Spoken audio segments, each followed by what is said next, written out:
yes, I feel very hopeful, particularly when I see how vocal Gen Z are about the kinds of lives they want to live and why, and what they will stand for and what they will not. I think that generation is going to be very child-free for multiple reasons. And I'm very interested to see how that changes, how that kind of shapes this conversation going forward. I'm Keltie McGuire, and you're listening to the Kids Are Child-Free podcast. Hello, and welcome to the Kids Are Child-Free podcast. Okay, I have to say that I can't and won't play favorites in terms of guests and the conversations I get to have on this podcast because I love them all for different reasons, just like if they were my children, which of course I don't have any. But when today's guest said yes to joining me on the podcast, I have to say I was extremely stoked, a little bit nervous, and only good things unfolded in this conversation that you are going to listen to. So many insights, so many incredible shares. If you are on the fence about having kids, if you are contemplating staying child-free, you are going to love what you are going to hear from today's guest. Ruby Warrington is a British-born author, editor, and publishing consultant based in Brooklyn, New York. She is recognized as having the unique ability to identify issues that are destined to become part of the cultural narrative. She is perhaps best known as the creator of the term sober curious. Her 2018 book and million download podcast of the same title having helped to spearhead a global movement to reevaluate our relationship with alcohol. Ruby's other works include Material Girl, Mystical World, The Sober Curious Reset, and Women Without Kids, The Revolutionary Rise of an Unsung Sisterhood. And her work has been featured by countless media outlets globally, including The New York Times, The Guardian, and Good Morning America. Well, thank you so much for joining me today, Ruby. It's always a special thing when you meet your internet friends and connections, and Ruby is one of those people. And while I'm very excited to speak with you, Ruby, about your latest book, Women Without Kids, which I believe is almost coming up on a year old in the spring, if I'm not mistaken. End of March, yeah. End of March. Okay, time flies. So it's not new, but still relatively new to this world. I, of course, want to talk about this book, but first of all, and probably foremost in this conversation, I really want to hear about you and your decision not to have kids. So let us know, was that a decision you actively made? How did you come to the point where you decided or realized you would not be having children? I think regardless of where a person is starting from, the decision not to have children is always an active decision, right? Like, you're always deciding, I'm going to keep using birth control on a really basic level, right? If you decide not to, then chances are you may become pregnant, and that decision has been made that way. So that said, I knew from a very young age, of course I didn't realize that at the time, but looking back, I can see that even from a very young age, from early childhood, motherhood was not a priority for me. It was not something I aspired to. It was not something I looked forward to. It was not something that I associated with being a woman. And so knowing that about me as well, it wasn't a decision that I necessarily grappled that hard with. Yeah. And that said, given the societal pressure that exists for women to become mothers, in whatever forms we may encounter that, there was definitely a period of very intense questioning, starting probably early 30s, leading up until early 40s, questioning, why don't I want this? Why am I not feeling called to this? Am I making a mistake? Should I just do it and be done with that, So there was a lot of questioning of my decision not to. So that for me was the period of time where I was kind of in the back and forth around the decision. But ultimately, my intuition, my deepest inner knowing was always that I wasn't going to be a mother. It's really interesting. I think for a lot of us who end up not having kids, through our own choice, even though we, I think at our hearts know what we want, so much of it is just the acceptance of what we want. And of course, we face massive external judgment and pressure, but I think a lot of it is also learning to accept ourselves and be okay with our desires in the face of all those pressures. And so I feel like you've captured the contradiction of things very well, because I know you've shared previously, like not having kids, being a child-free woman at its core, like this is who you are.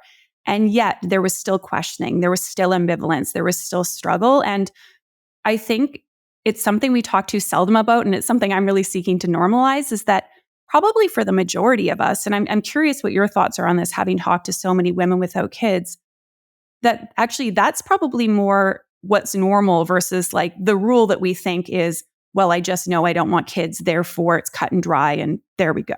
I think that most people, and I talk about this in the book, I think it's very normal in this day and age for women to question, do I want to have children? Now, that question has only really been made available to women with the advent of safe, reliable birth control with legalized abortion, et cetera, and not least by women having the opportunity to pursue alternative paths in terms of education, career, what kinds of partnerships they might want, travel, et cetera, et cetera. These are all quite new developments in terms of womankind. And there are certainly many places in the world where those options are still closed off to women, and where the question, do I want to be a mother, is not even available, right? But no, I do think actually, given what we know, well, given the options that are available to women, and given what we are increasingly aware of as the realities of motherhood and how challenging motherhood can be, I think it's actually more quote unquote normal to question, is this something I want to embark on, than it is to just sort of blindly assume I'm a woman and therefore I am destined to be a mother, you know? Yeah, no, I totally agree with you. And of course, it's something that I think we both see a lot in our work is of course, this questioning and this, I think it's a super healthy thing. It's not comfortable. It's not necessarily easy, at least in the beginning. I think it may be an easier path in the long run, but yeah, questioning the status quo is massively challenging. And yet I'm still constantly surprised by the number of parents who tell me, hey, this is really cool, the work you're doing to help people with this decision. And honestly, I wish I would have known I had a choice. And I think intellectually they knew. I mean, these are bright people who have the privilege of options, which, as you point out, is not something we all have. But I'm still a bit surprised how many people like didn't really think about the fact they could have done or chosen otherwise. Well, I think it really depends on the kind of culture you were raised in as well. You know, for people who are raised with a lot of religious programming, for people who are raised in very sort of traditional communities, very conservative backgrounds, those choices, whilst they are out there somewhere on the horizon and not necessarily very close to home, and the unspoken expectation that as a woman you will become a mother is still very much alive and strong, alive and kicking, I suppose.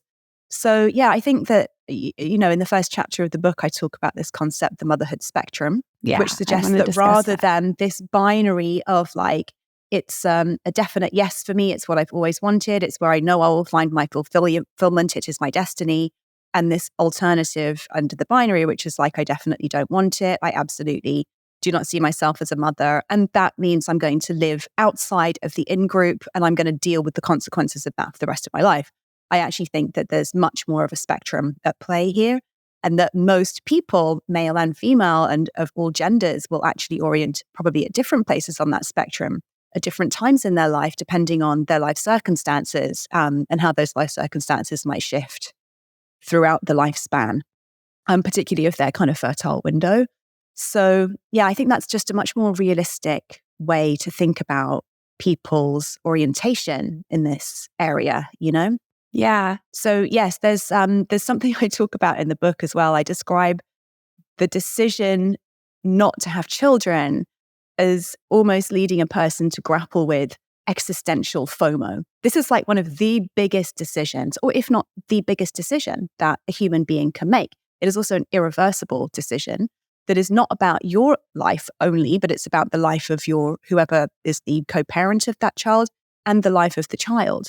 And so it's not a decision to be entered into lightly. And it makes absolute sense, given the enormity of this choice, that we would spend years grappling with the decision. And I think the more that we can actually normalize that, the more people will be empowered to really embark on the path of parenthood from a very empowered, very self-aware place also, and perhaps not end up in situations where I can't tell you how many times I hear this and it's just baffling to me.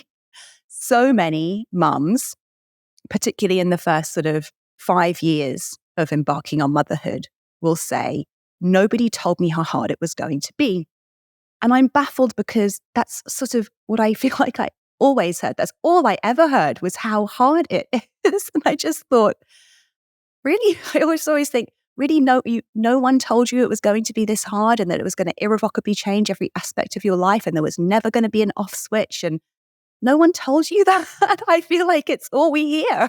I've said it 100 million times. I totally agree with you. And I'm like trying not to jump in because I mean, first of all, it's all I've always heard as well. That and of course, just because something's difficult doesn't mean it's not for you. Doesn't mean you can't pursue it. But I'm always just boggled when people say that, and I'm not sure if it's been like avoidance of this truth. Not wanting to like see that the writing's on the wall, so they can just go ahead and do the thing anyways. And then even if no one tells you, I just think thinking about this, like when I think about what it must mean to birth or adopt and raise a child.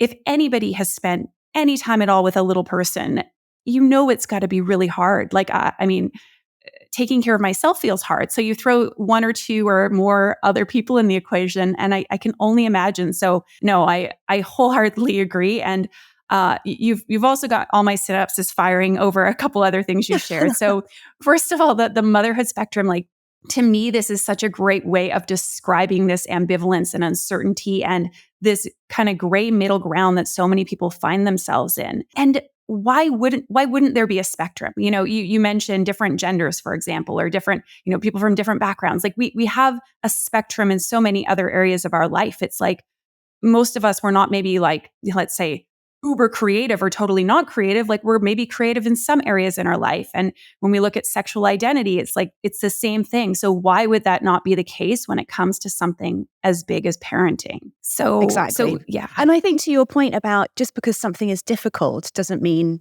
don't do it, right? Of course. But I think the more you can enter into particularly parenthood with your eyes fully open about what to expect, the better you can resource yourself on every level before embarking on that path and really enter into it with your eyes open to all the potential challenges that lie ahead. And I just can't help but think that will be better for potential parents and their children, as well as, hence why I think this questioning, normalizing the questioning around, do I want to be a parent, actually is beneficial for everybody. Yeah, I couldn't agree more with you on that. And on that note, I know in the book, so I mean, we started talking about the book, but Ruby, before we talk more about it, can you just give us a brief introduction to Women Without Kids for people who are like, Sure. Okay, what's the book? We didn't even say what it was, although, I feel like you need no introduction. Of course, tell us a little bit about Women Without Kids. Sure. So I got a very clear download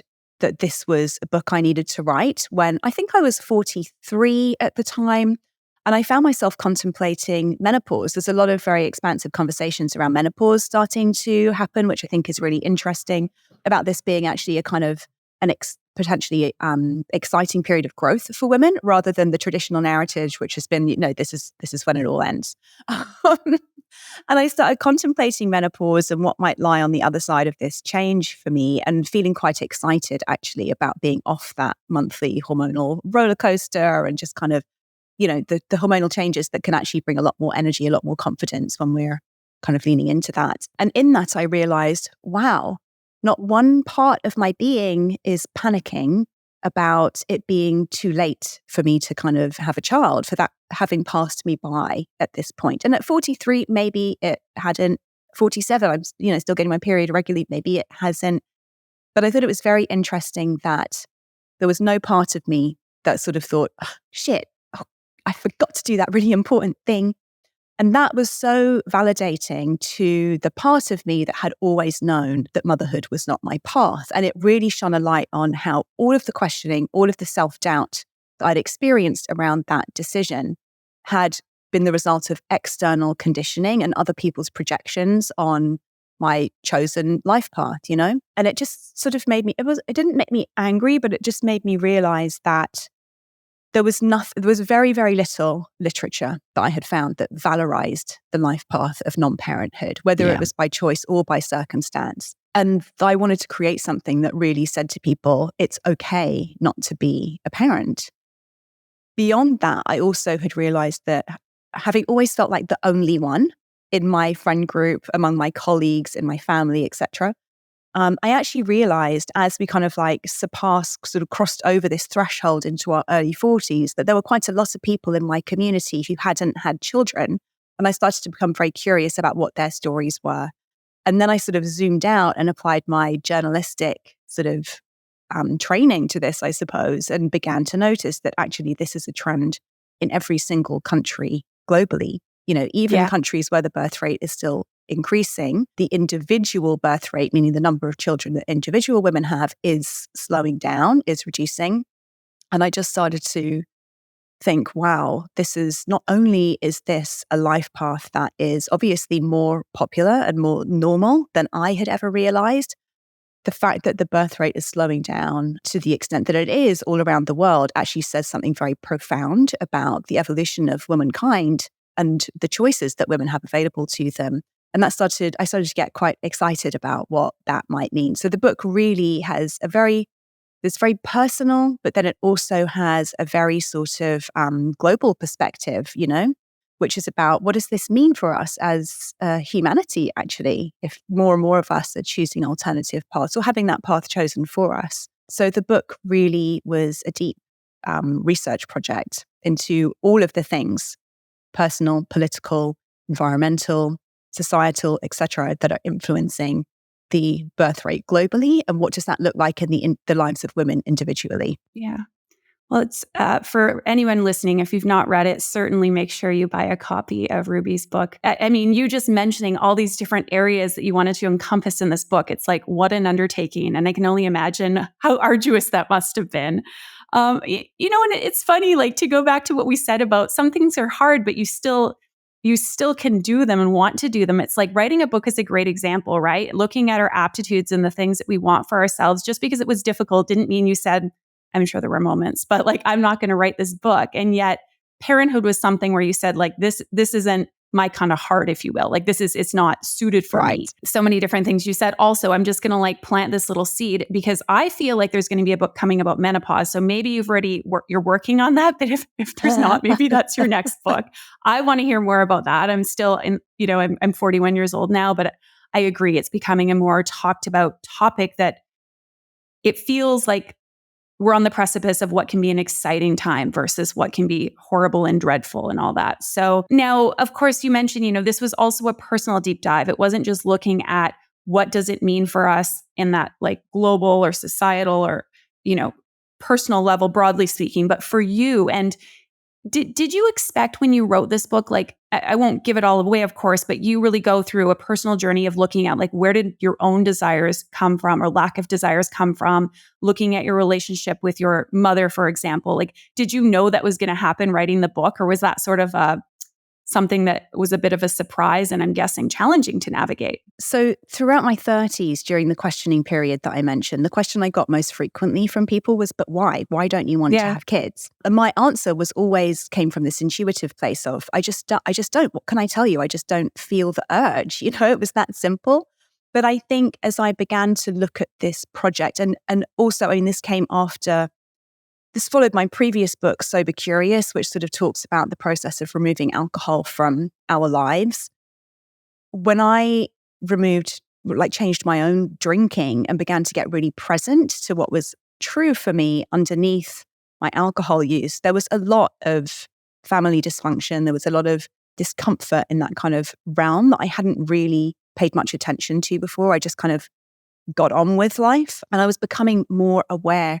Well, let's just say another question was really becoming present for me, which was, how does a person's experience of being mothered impact their feelings about becoming a mother? And that's not something I had ever seen discussed anywhere. So it was definitely an area that I really wanted to dig into.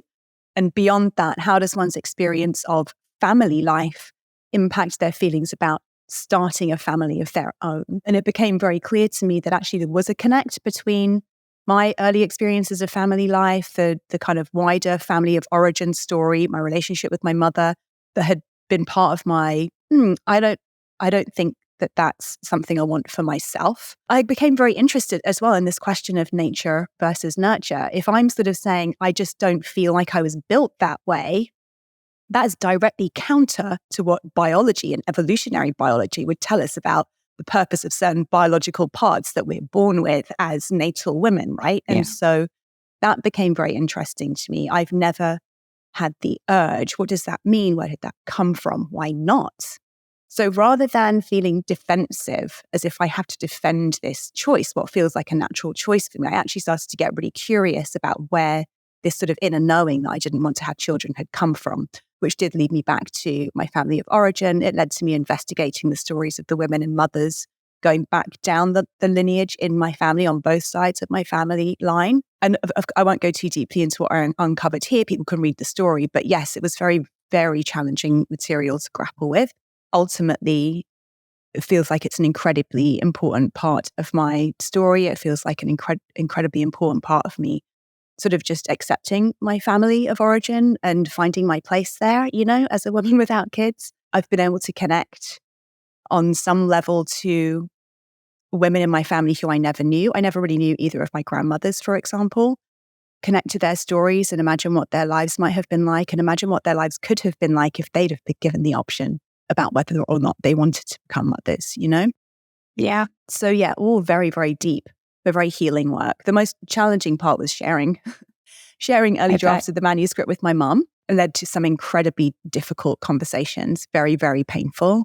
But ultimately, those conversations and the honesty we were both able to bring and the acceptance of one another we were both able to bring has really brought us closer. It's a work in progress.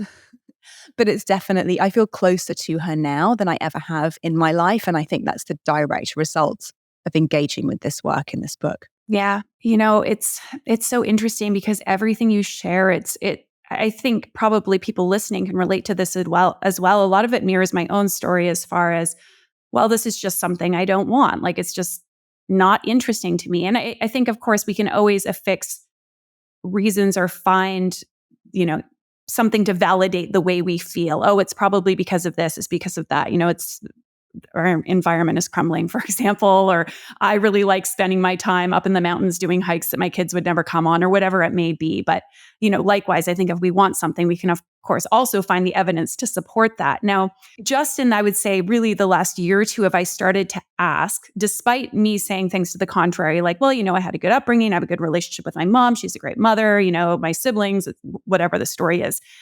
And actually saying, well, hold on, not to say things have been or are amiss, but I certainly had some pretty life-shaking experiences, even in the last 10, 15 years. And, interestingly, around that time when a woman is usually making these choices, that I think really made me pull back and question a lot of things that made me not just question this decision, but those bigger existential questions you talk about, and really thinking about like death and purpose and connection. And this question, as you mentioned, it has us look in the face of so many different things that I think in some sense we think we can avoid if we have children. And of course, this isn't conscious. I'm not saying people are like, well, I'm going to go have a baby because then I don't have to think about any of this. But we assume it will kind of like be a salve to our to our wounds. Yeah, it brings up a lot for me. And I guess also what I want to say, and partly what I have had to tell myself, because I've also had myself thinking, well, is this based on things that have happened to me? Therefore, is this something that I can, quote unquote, fix? Which of course is then going to, like kind of really vilify my choice as being like the wrong, bad thing. Mm-hmm.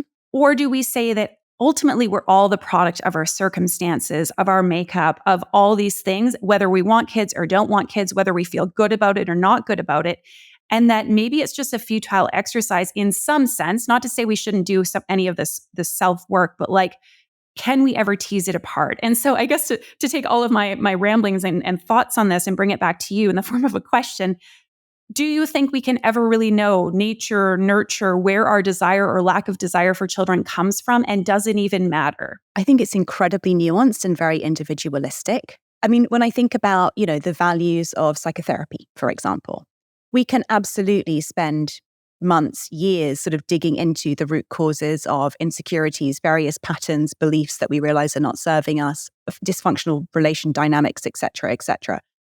As to how useful that information is, that kind of depends on what we want from our life and what we want, with the changes we might be able to make or not be able to make going forwards. there's a lot in the book on the subjects of acceptance, self-acceptance, but also acceptance of our circumstances, including acceptance of our family of origin and the things that have impacted the person that we've become, and equally, again, sort of borrowing from the sober world, I suppose, this idea about, the serenity prayer. Grant me the serenity to accept the things I cannot change, the courage to change the things I can, makes me emotional, and the wisdom to know the difference. And I think so much of this is about accepting, this is my life, this is my path. I'm going to change the things that matter to me, do what I can to change the things that matter to me, and everything else I'm going to accept that maybe I'm not going to have it all in this life, including having that, warm, nurturing, loving family background that is kind of like, it's the bedrock of the belief that family is everything, that family should be our everything. Not everybody has that in their background, and it's hard to accept that and incredibly painful for people who haven't had that, right? I mean, I think a lot of, I made a little note here, I definitely have heard from people, and I think my mother probably falls in this category, who have children so that they can do it better, so that they can do it right, so they can give their children what they didn't have growing up, And there's a sort of quite a mystical theory around this. There's a discipline called family constellations therapy that essentially says that every new generation that is born, our mission is to kind of repair the mistakes of the past, is to repair the family system in some way, shape or form. And there's a whole chapter kind of called Origin Stories that looks at what's ending with us when we choose not to have children or when we are unable to have children for whatever reason. And how can we see that as a positive thing rather than see it as something kind of sad or dysfunctional? How can we kind of own that something maybe is ending with us? And how can we then make choices in our lives to kind of rewrite the script going forwards? I think that one of the biggest things that I see keeping people stuck from being able to make a clear, feel-good kids or child-free decision is the idea that they will choose wrong and come to regret whatever path they go down. If you also worry about regretting your decision, you are definitely going to want to download my free Navigating the Regret Threat class. This is the replay of a class that I hosted a few months ago, and I can promise you that the 10 different ideas and perspectives that I share about how you can navigate this threat of regret, as I call it, will be game-changing for you. Go ahead and download the class at kidsorchildfree.com. I will also link to it in the show notes so that you can kiss this fear of regret goodbye and finally make the decision that is right for you. Look, it's a really empowering idea for me. And I certainly am not someone who would, I don't characterize myself as a rule breaker. And at the same time, I do. I'm like a rule breaker in disguise. You wouldn't know it until you start to know me and how contrary I am or try to be. But you shared something in the introduction, which I think speaks well to this. And I just loved, I highlighted it in my Kindle. And that was that you said the aim of this book is to show that, quote, every woman who challenges the conventions of motherhood is a force for change, both individual and collective. Not because of the things she does, but because of who she is. And then you later go on to add that you want women without kids to, quote, see ourselves as the torchbearers of an alternative vision for a fully self-actualized womankind, end quote. It's good. You get goosebumps too. It's powerful, right? I mean, yeah, it's a powerful statement and I stand by it. This really is that big, I think, when we consider how limited the lives of our foremothers have been by these very kind of honestly patriarchal ideas and notions about who performs what roles in society based on our biological sex and gender expression. It's just, this is incredibly new, and it really does herald a new beginning, I think, for what it means to be a woman in our society and in our world and what our contributions could be. There's another line in the introduction that I was so happy when it sort of came out, because for me, it really summed up the message or the sort of tone of the book, because it's not Pollyanna-ish. It's not kind of like, yay, go us. It has elements of that, but it's also very realistic about the hard parts of this journey as well and the hard parts of this path. And I write that the rising numbers of women without kids can be read as part empowerment.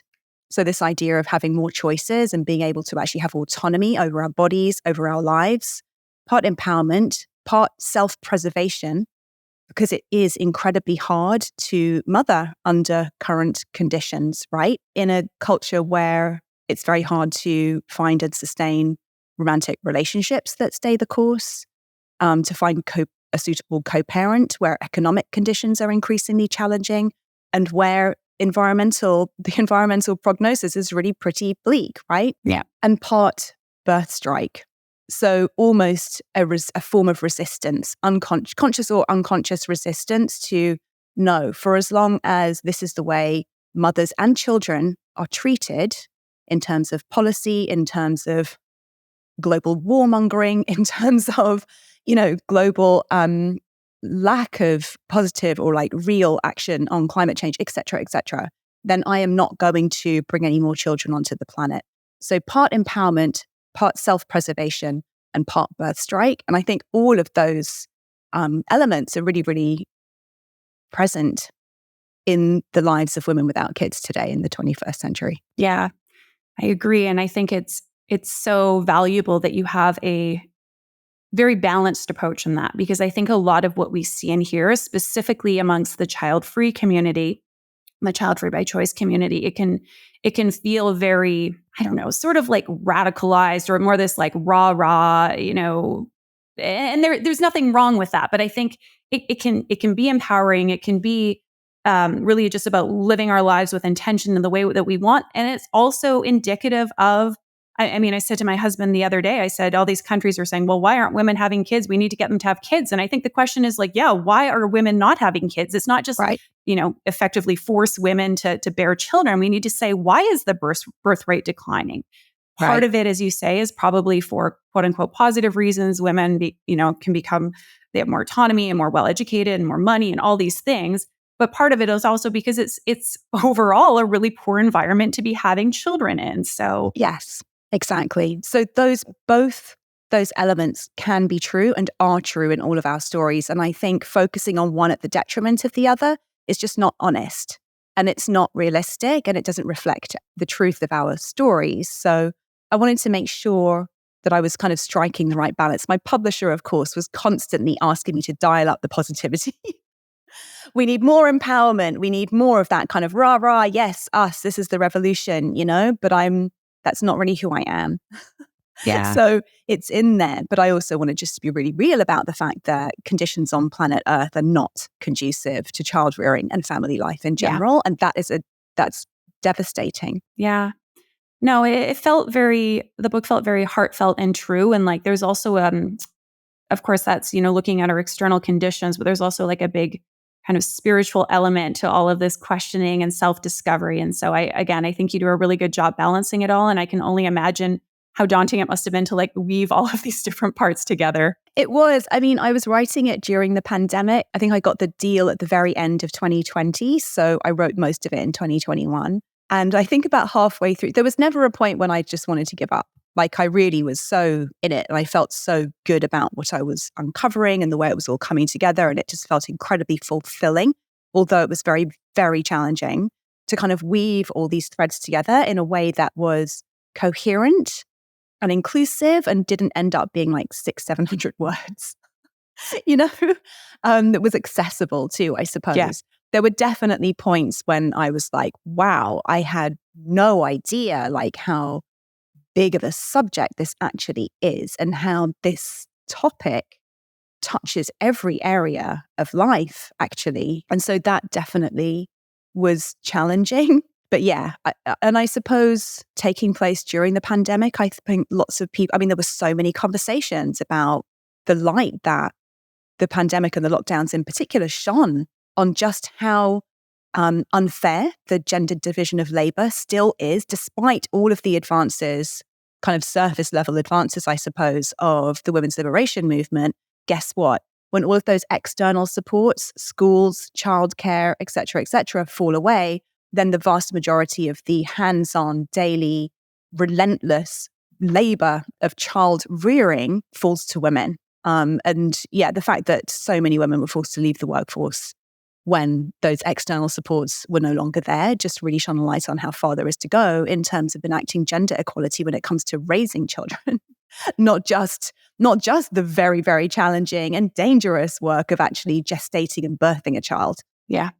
Yeah, 100%. I think it's certainly actually one of the positive outcomes from the pandemic, then, that it has pulled back the covers, so to speak, or shone a light on things. And there's just such an increase in open discussion, and perhaps still not enough being done, certainly not, to change that. But I see that you say positive, and we would say positive. There are certainly people for whom the fact, if, for example, this results in people being more cautious with the decision about whether to have children or how many children they have, there are certainly plenty of people out there scaremongering about the dangers of population collapse who do not see that as a good thing, who do not see it as a good thing that women actually are taking more time to consider, is this the right path for me? Is this the right path for my potential? Is this right for any potential children I might bring onto the planet as well? Yeah. Oh gosh. Yeah. There's that whole thing too. There's that as well. God. And of course, I mean, I certainly met a guy at a networking event recently, and he asked what I did, and I told him, and he's a father, and he said, well, we're going to have issues with declining population, and things are kind of going to fall apart. And I said, are you implying that it's my responsibility to uphold civilization, so to speak? And would you also not agree that we have made our way through much more complicated issues in the past than, certainly first of all, of course, we have more than enough people. It's too many. However, I understand this concern. If we have aging populations, we don't have people to support and take care of them. But I also think that we can figure it out. I don't think the answer is just, have more kids, specifically with things being the way they are. Right, exactly. And this is, sort of a progressive attitude versus a conservative attitude. Progressive attitudes focus on progress, the power of human ingenuity to rise to whatever current challenges are presenting and come up with creative solutions. That's kind of the side of the fence that I really fall on. More conservative attitudes would look more to the past, what worked in the past. Let's try to return to those conditions and to reinstate what worked, quote unquote, worked in the past. And it didn't. When we're looking at a question like this, it worked for some people, sure. Yeah. There's a lot of people that it hasn't worked for. And so we need new solutions when it comes to particularly the aging population. I mean, one of the most fear-mongering questions that people will be confronted with when even questioning if they want to have children, but who will look after you when you're old?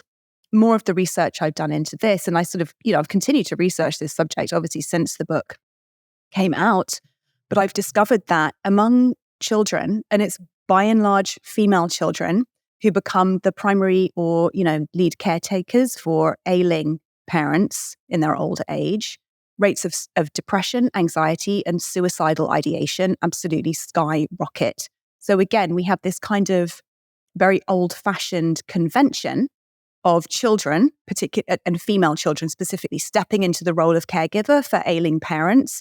But actually, the real impact of that on people's emotional, mental, and physical well-being is huge. And that's sort of just been eaten up by this overarching narrative that women biologically are wired to be caregivers, which is just not true. And so actually, we really need to think beyond the idea that, we need more people to look after all the old people. Of course, this is really a conversation about the economy. Oh, 100%. The fact is that, yes, we won't have as many people paying into the taxation system. But then, particularly in a country like the US, such a small percentage of our taxes are put into elder care anyway, Yeah. The vast majority of our taxes go towards military, etc. It's not so yeah, there's really important conversations to be had there. And the easy kind of knee-jerk default conservative point of view is we just need women to get with the procreative program and start giving us 2.4 children per woman again. Yeah. Just casual conversations for a Tuesday lunchtime. I was going to say you're going to need a drink after this, but I know you don't drink. But a calming chamomile tea, perhaps. For a swim. Actually, I've got a swim scheduled. So yeah. Amazing. Just as a good segue, you talking about, the research and some of these like myths and ideas of, okay, this is what needs to happen in order to like save society or humanity, if you will. We hear a lot of myths, of course, both as women without kids and for those who are on the fence. What's going to happen when you're old? You're going to be lonely. The biological clock is ticking. Of course, you want kids. This is a normal thing. There's so many myths and we don't have time to debunk them all. But is there one or two that in researching this book, you were either surprised to find information to the counter or maybe you already knew that, but like, is there something you'd like to tell listeners in terms of like, long story short, friends, I think pretty much all of that is untrue. Right. But is there one or two points you want to touch on there in terms of like, debunking myths? I think one of the major ones is you will regret it when you're older. There will come a point when, that whole thing about your career is not going to love you when you're old, that whole of course. I was just so relieved that all of the elder women without kids that I have spoken to, while there was certainly some feelings of sadness, some feelings of, I haven't had that experience, there was no regret. I never heard I have yet to hear any woman kind of age 70 plus express regret for not having had children or for staying true to herself. And if anything, actually, what I did discover was that the number one deathbed regret is I regret not living my life true to myself and living the life that other people wanted for me. And so those two factors combined made me quite hopeful, I suppose, that yes, whilst I think every human being will probably, as they age, grapple with feelings of things they might have missed out on or things they could have done differently. The idea that it would be that I'm going to regret pursuing what feels like my truth, that's sort of wiped away for me now. So, yeah. And I think, even in conversations I've had about the book on this subject specifically, I've been encouraging people who have that question to focus more on what you will regret not doing this year, what you will regret not doing this month, what you will regret not doing today. If you can be acknowledging and confronting those questions on a very regular basis, chances are you're going to make life choices continually that actually lead you to a place where you feel quite content with your lot come your later years. And so that's something I'm really sort of focusing on for myself and in these kinds of conversations. Yeah, I totally agree with you on that. And I think, I don't know, I guess people maybe expect they make this decision, they're just kind of going about their lives and all of a sudden they wake up one day and they think, oh, I regret it. But that's not quite how things work, right? Like it's a process and life we're not here and then there. We are here today in that present moment. Right. And so really tuning in with ourselves, being conscious and intentional in terms of, are things working for me today? If not, in what sense can I make changes in my life? How can I really be proactive? If people worry about feeling disconnected from people when they're older, being lonely, are you lonely today? Do you have a support network today? Are you feeding into others in that way as well, in a positive way? Exactly. It definitely made me get more serious about, prioritizing my long-term savings. For example, I started a 401k. I hadn't been in a position to do that before, but I'm really prioritizing, yes, I am going to need to be able to support myself materially to the best that I can, because I'm not going to have younger people around that I can just rely on for that. So that's something very practical that has come out of kind of confronting this question of regret. So yes, I think exactly. You're right. It's like, what do I need to do today? And what might I need to change about my life today?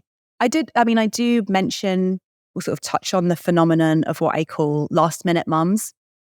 People who, and we're seeing it increasingly, do sort of reach early, even mid 40s and sort of have a moment of like, wait, actually, I really wanted that. Actually, I do really want that. And I've seen this among people I know. There are plenty of celebrity examples as well. And I think that how great that we now have technologies, IVF, for example, that allow people, even in those kind of like the tail end of their reproductive years, to be able to make that decision. But that's exactly the feeling I didn't have. And I think that's why it was so validating for me that I didn't have that sort of, I describe it, I think, as a panic button being pressed in my uterus as I contemplated the end of my reproductive years. For some women, they do experience that kind of, Yeah. oh no, I need to do this now. And I think it's fantastic that, we have the technologies that enable people to make that decision, or sort of leave it until the last minute, Yeah. I find it interesting. It's something I struggle with, because on the one hand, I find that, yes, it's a positive, joyful thing, certainly for those people who maybe haven't found themselves in a partnership, or, for various reasons, it just wasn't that right timing for them. But I do have to ask, how much of that, and it's not for you or I to figure out, by the way, but like, how much of that is fear driven of this, Right. okay, that messaging that you're getting is just really hitting home, like, oh my gosh, sink or swim, I better just do this. Personally, I sort of feel like if you've got to this life stage, having grappled probably with the decision, how much of it is fear driven? But then also, who's to say that a fear driven decision isn't a very valid decision? Totally. Yeah. I feel like I've heard you Actually. say that before. Is that? I don't know if I definitely, it came up in another interview where I think someone asked me, or reflected that back to me when I was talking about this, or other subjects even. Might have been the Dear Shandy podcast. I'm having a good déjà vu. example of where we make a fear-based decision that is absolutely, of course, the right decision. Nothing sort of coming to mind, but I mean, fear is much maligned, particularly in sort of personal development circles. Totally. But I don't know, fear as a motivating force is actually very valid. Totally. I'm a big hiker. It's like, hey, it's really windy and I feel scared to go up that peak. Like, that's probably a smart decision not to go if I feel really, really afraid. Like, it's not necessarily a bad thing. So, Well, for example, as well, I feel really afraid. I feel a lot of fear and anxiety leading retreats and speaking publicly on the subjects I'm passionate about. But my fear is telling me in those situations how much I care about this. And every time I do it, I sort of, I don't know, I'm reminded and receive the validation back that it's exactly what I should be doing. And so it's a little bit of a different way of thinking about it, but totally. Okay, next time we're going to have a conversation about fear. Okay. A few minutes ago when we were chatting, so a couple of things you said. First of all, I think a lot of times we think that regret and feeling, quote, negative emotions, which of course they're not necessarily negative, but the ones we might not like to feel, like, reluctance or grief or sadness, that we confuse those two things. And a little while back when you were reciting the Serenity Prayer, I noticed there was some emotion that came up for you. And so I'm curious, when you think about this topic, and specifically your decision not to have kids, are there aspects of that feel painful or challenging to you? Yeah. I mean, I want to write an essay on this, but I've identified something that I call family envy. And that is very painful to connect to. What I have experienced as normal in terms of family life, and which is absolutely good enough, isn't that very warm, fuzzy, unconditionally accepting kind of home. I don't feel like there's a level of safety there that I could just kind of let myself relax into and be. And that is just the way it is. There's a lot of love there.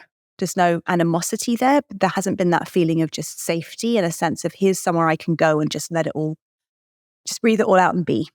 And so I experienced a lot of envy, people who have that kind of experience of family. That's very painful to contend with. So that's one aspect. And I think it's, why that emotion came up while we were in that part of the conversation. Thank you for sharing that, first of all. Putting my coaching hat on there. I look forward to the essay. I, in a different sense, can very much relate to that feeling. And similarly, when I have those feelings of, I wish things were different, or they were this way, or this wouldn't have happened, it's just trying to be with what is and have gratitude for. And that's, I don't mean that in like a toxic positivity way of like, just forget about feeling sad and just be happy and be thankful, but to really just try and focus in on what is, and to allow that emotion to come up around what is not. But yeah, it's a feeling I know as well. So thank you. And I think that just extends to a wider sadness about the ways that family life and family connections have been sort of eroded by very individualistic capitalist interests and ways of living and being. Yeah. So, yeah, just a wider sense, a wider sadness, I suppose, about the loneliness that people feel and the awkwardness that people feel in terms of having deep connections with other people. And yeah, how that's all it's all part and parcel, really, of this conversation, Yeah, 100%. Okay, I would love to keep talking to you forever, but we won't do that. I'm sure I understand you're having a busy month, so I'm sorry, Ruby cannot attend any of her obligations and commitments because she's talking to me. Before we wrap up, I have 5 rapid fire questions I'd like to ask you. But before we do that, I'm curious to know, do you think that women who live without kids will ever, let's say in our lifetimes, ever be totally normalized? Like it'll be an acceptable decision, just like having children? Yes, I do. And I think that is beginning to be the case in certain, realms, in certain fractions of society, I suppose. For example, I live in New York City, which is probably one of the epicenters of child freedom. And there are so many women without kids here. And in certain circles, it absolutely is very normalized, to the point that it's quite hard for me to connect to how challenging and how much stigma there must be for people who are living in much more conservative cities and cultures. So yes, I feel very hopeful, particularly when I see how vocal Gen Z are about the kinds of lives they want to live and why, and what they will stand for and what they will not. I think that generation is going to be very child-free for multiple reasons. And I'm very interested to see how that changes, how that kind of shapes this conversation going forward. A positive perspective, which I appreciate. And I think it's realistic as well based on what I've seen. So I'm here for it. Okay. All right. Here are my 5 rapid fire questions. First of all, these are finish a sentence, the first couple. So being child-free is freedom. Being child-free is not sad. Totally agree. I'm not very sad about it at all. But being child-free is not for everybody. Yeah. Yeah. What is one thing, either, societally, culturally, individually, that you think might make this decision a little bit easier for those who are on the fence? More honest conversations about how normal it is to question whether or not to be a parent. Yeah. Amen. All right. What is one thing that you would like women who are moms to know? That we still want to be your friends. Yes. Hang out with us, please. And that we don't hate your kids. No, we do not. No, sometimes it's a lot, but we love them. Exactly. Yeah, totally. Please call us. We've been waiting. If you could give one piece of advice to someone who's currently on the fence about whether or not to have kids, what would that piece of advice be? Remove any fear you have about regretting this decision. As we kind of spoke about in depth, I think that the fear of regret can actually really sway our feelings in this area. So if we knew we weren't going to regret not having children, how would we feel about the decision? None.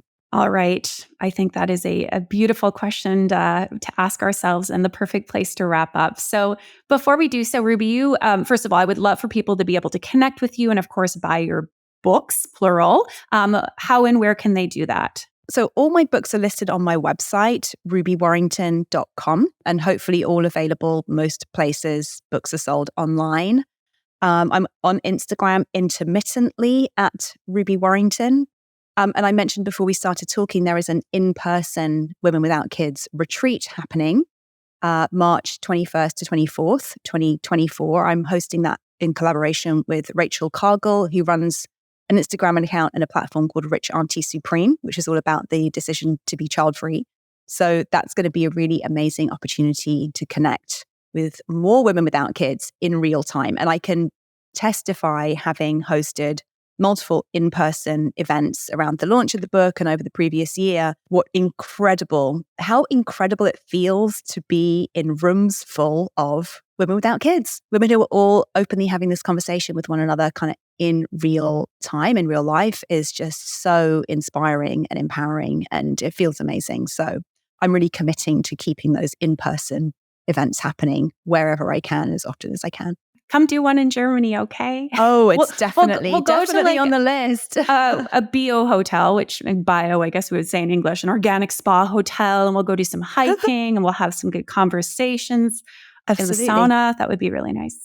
We'll get naked. That's what they do in the saunas here. Fabulous. There for it. We will include links, of course, to all that in the show notes of today's episode, so you don't have to go searching for it. You can check those out there. I'm curious, where is the retreat that you're hosting? Because that just sounds fantastic. It's happening at the Kripalu Center for Yoga and Health, which is in Massachusetts. It's about 2.5 hours upstate of New York. So yeah, east coast of the USA. Okay, awesome. I have to say, I've never been to Massachusetts, not in the least, because it's a hard word for me to say. Specifically, I don't know if that's a Canadian thing or if Americans have trouble with that too. But a lot of X's. Yeah, there's always such great events there, and I know you've hosted retreats there before. I've hosted about 7 or 8 retreats there, including a Women Without Kids retreat last summer, which was just next level in terms of instant, deep connection for everybody. And everybody wanted a part 2. So part 2 is coming. And yeah, I want to bring it to Europe in the summer as well. So watch this space. Okay, we're going to talk. Okay. I'm excited. I'm going to check my calendar. Thank you so much, Ruby, for being here today for this wonderful conversation. And we'll see you back here for another episode very soon. Thanks again for having me, and thanks for your support of the book. I really appreciate it. Thank you for tuning into this episode of the Kids Are Child-Free podcast. Now, if you enjoyed that conversation, if you're feeling fired up or inspired, or you have all sorts of newfound clarity on your own kids or child-free decision, I want you to head over to Apple Podcasts and leave us a rating and review so that other people who are on the fence about whether to have kids or stay child-free can discover the Kids Are Child-Free podcast. Thank you so much in advance for doing so. I hope you have a beautiful day, and I will see you back here soon for another episode of the Kids Are Child-Free podcast.